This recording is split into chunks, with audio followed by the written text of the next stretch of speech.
tô escapando ainda por causa da mototáxi ainda, que quando eu termino o serviço, me meto com a moto. É a salvação. A salvação é a Se não moto. fosse um Aqui eu rodo até 10 horas, 11 horas.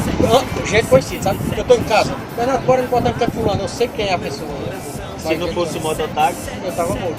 Porque tem minha família padaria, tem água, luz, tem chão, tem, você sabe, né? Tudo é despesa de casa. são por essas coisas que a gente tem a vontade e estímulo de brigar. No último domingo eu estive em São Miguel, né? Certo. E eu pedi apoio interessado em prestar serviço, né, ao candidato deputado, que a gente nunca teve uma pessoa interessada em defender a nossa classe. Então a gente precisa hoje, entendeu? De um cidadão que dê apoio a gente. Então eu estive em São Miguel, porque eu sou filho natural de São Miguel dos Campos, pedindo apoio aos mototaxistas de lá, os colegas, para que a gente tenha um representante da classe, porque a gente, como autônomo, a gente precisa chegar num banco, ser reconhecido, né?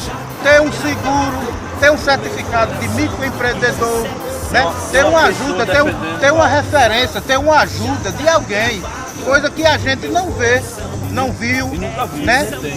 Está acontecendo agora, então seria bom esse momento ser um momento de aproveitamento, entendeu? Partindo da capital para o interior.